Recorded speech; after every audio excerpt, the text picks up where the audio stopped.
उपजिल्हा रुग्णालय पुसद येथील भोंगळ कारभार पुन्हा एकदा चव्हाट्यावर.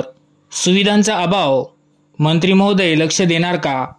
पुसद येथील उपजिल्हा रुग्णालय हे कोणत्या ना कोणत्या कारणाने नेहमी चर्चेत असतेच.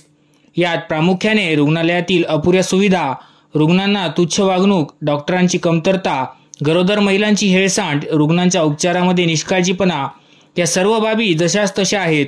यावर वारंवार तक्रार देऊन आणि बातमी प्रकाशित करूनही या समस्या सोडविण्याकडे कोणाचेही लक्ष नाही. सामान्य नागरिक हे खासगी दवाखान्याचा खर्च सोसू शकत नाही. त्यामुळे शासनाने उपजिल्हा रुग्णालयाची स्थापना केली, जेणेकरून सामान्य नागरिकांना मोफत किंवा थोड्याशा खर्चात त्यांचा इलाज करता यावा आणि याबाबत शासनाकडून लाखो रुपयांचा निधी सुद्धा खर्च करण्यात येतो. परंतु पुसद उपजिल्हा रुग्णालयात अनेक सुविधांचा अभाव आणि तेथील डॉक्टरांचा निष्काळजीपणा याचा संपूर्ण त्रास मात्र सामान्य नागरिकांना सहन करावा लागत आहे.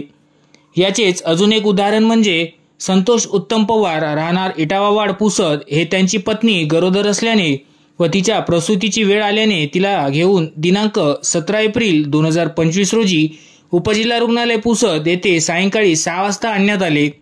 संतोष पवार यांनी त्यांच्या पत्नीला दवाखान्यात आणल्यानंतर तेथे उपस्थित असलेले डॉक्टर आशिष कदम यांनी रुग्णाला न पाहता सदर त्यांना यवतमाळ येथे रेफर केले. त्यावेळी रुग्णाच्या पतीने सदर डॉक्टरांना बाळाचे शीर बाहेर दिसत आहे, तुम्ही रुग्णाला भरती करा असे सांगितले. परंतु डॉक्टरांनी महिला रुग्णाला न पाहता रेफर केल्याने आणि सदर गरोदर महिलेला भरती करून न घेत असल्याने त्यांनी महिलेला घेऊन बाहेर निघत असताना गेटवरच महिलेची प्रसूती झाली. सदर महिलेची प्रसूती गेटवर झाल्याने तिच्या जीवाला धोका सुद्धा निर्माण झाला होता व तिच्या जीवाचे सुद्धा बरे वाईट होऊ शकले असते. त्यामुळे महिला रुग्णाच्या पतीने आज दिनांक 22 एप्रिल 2025 रोजी डॉक्टर आशिष कदम यांच्या विरुद्ध तक्रार केली आहे. असाच काहीसा प्रकार मार्च 2024 मध्ये सुद्धा घडला होता. पुसद उपजिल्हा रुग्णालय येथील वैद्यकीय अधीक्षक डॉक्टर मिनल भेलोंडे पवार यांनी गरोदर महिलेचा निष्काळजीपणाने उपचार केल्याने अति रक्तस्राव होऊन सदर महिलेचा मृत्यू झाला होता.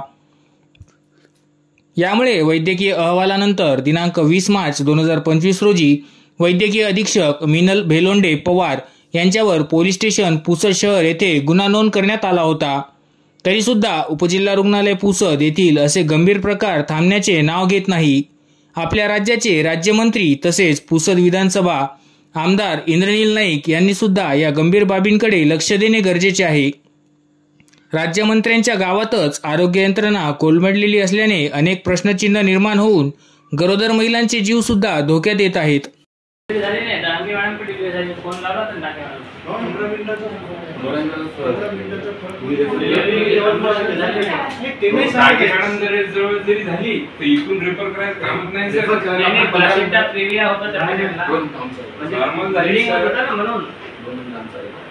तुम्ही तो रेफर केलं ठीक आहे, तर आपल्या सिटीमध्ये झालं मग ठीक आहे. तुम्ही यवतमाळ रेफर करता, यवतमाळचा कुठं रस्त्याने झाला किंवा बाळाला धोका झाला असता, बाळाच्या आईला धोका झाला असता आणि त्याचं जबाबदारी कोण घेतली असते? पण जाऊ दे ना सर, तुम्हालाच कळलं 15 मिनिटाच्या फरक मध्ये जर त्याची डिलिव्हरी प्लासेंटा होता, त्याला एंटीरियर प्लासेंटा होता, ब्लीडिंग टीव्ही होता, म्हणून आपण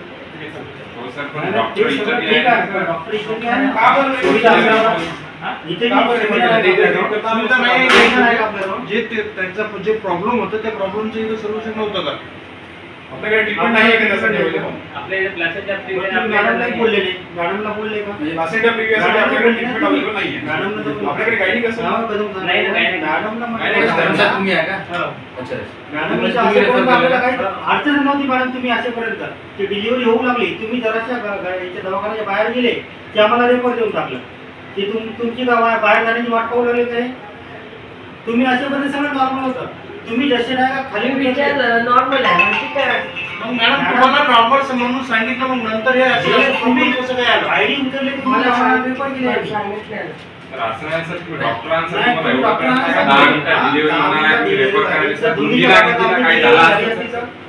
प्लासेंटा प्रिव्हिया हा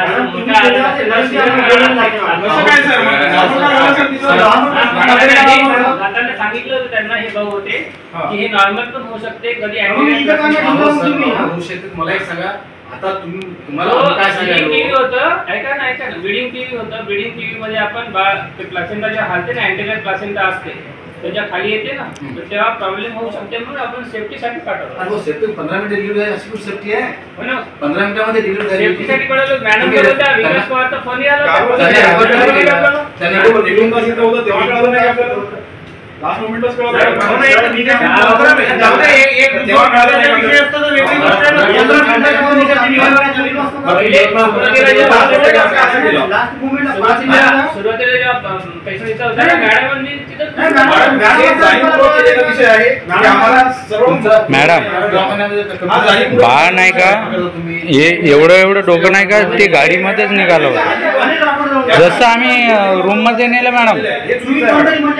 असे नाही तुम्हाला सगळे दवाखाने आणि त्या असे नाही तुम्ही त्यासाठीच मी इतक्या वर्षी इतकं काम केलंय. मॅडम कसं झालं की नाही? तुम्ही आतापर्यंत सगळं झालं, तुम्ही गेल्यावर सोबत जो घडलेलं आहे ते एकदम गलत आहे. कारण की 15 मिनिटाचा फरक आहे त्याची डिलिव्हरी इथून बाहेर आलं होतं मॅडम. जसं रूम मध्ये नेलं तसंच डिलिव्हरी झाली. म्हणून उचलून नेलं त्या बाईला. काही आवश्यकता नव्हती डिलिव्हरी करण्याची.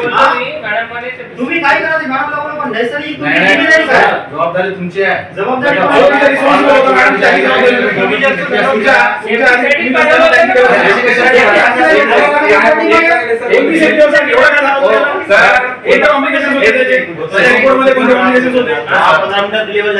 सेफ्टी कशी राहावी? 2 तास 3 तास डिलिव्हरी असते. सेफ्टी आहे. फक्त 15 मिनिटाचा फरक आहे.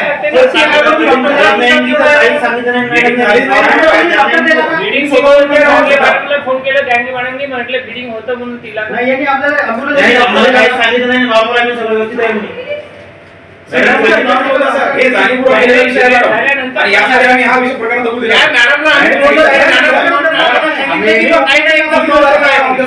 नाही नाही मी पण होते ना. जाणीवपूर्वक हा विषय त्रास झाला नाही. मुद्दामून आले. प्रॉब्लेम होता बाबा आम्हाला जे शिफ्ट केलं ते याच्यात काही प्रॉब्लेम काय नाही. एकदम नॉर्मल डिलिव्हरी प्रॉब्लेम नव्हता. शिफ्ट करण्याची गरज नव्हती म्हणे. मी काय म्हणालो जे हे मॅडम जोपर्यंत होत्या ना तोपर्यंत डिलिव्हरी करू लागले. मॅडम बिडिंग सांग बरं. म्हणजे जरासं झालं.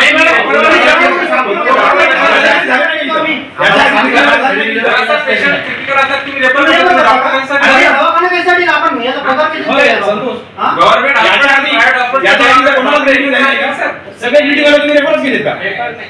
ते पेशंट का बरं? क्रियामध्ये कन्वर्ट झाला ना तर मदर डेथ होता. नाही सर, हे तुमचं नाही, मदत आहे. नाही, हे काय नाही, डेट सर, काय नाही, हे चुकीचं आहे.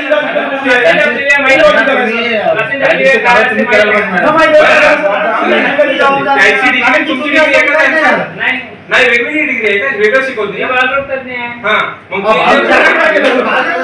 ते कोण आहे? तुम्ही एवढं डिटेल सांगायचंय तुमचं करायचं नाही ना. तुम्ही ब्लीडिंग टीव्हीच्या पेशंट जे असते ना सर तुमचं पूर्ण गलत आहे. तुम्ही जे काय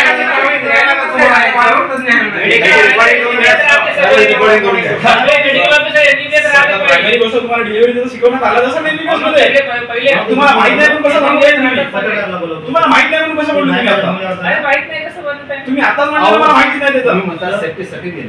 बरं सेफ्टी किती वेळ राहील? 2 तास 3 तास बस तर तुम्हाला यवतमाळला जाणं होईल. एवढा तास सेफ्टी देऊ शकतो. 2 मिनिटं 5 मिनिटं डिलिव्हरी. हे कुठली सेफ्टी आहे?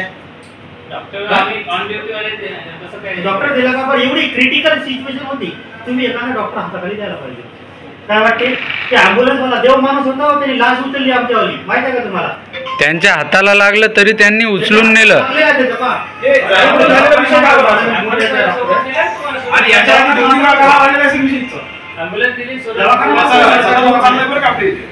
आपण सरकारी कर्मचारी आहोत, सरकारी आहेत, सरकारी गोष्ट झाल्या पाहिजे सर. करायला पाहिजे सर. हे प्रायव्हेट हॉस्पिटल नाही सर. गरीब लोक गरीब लोक येते म्हणून तुम्ही कोणाला म्हणे होत नाही तुम्हाला सांगायला ना. कोणाला बोलले?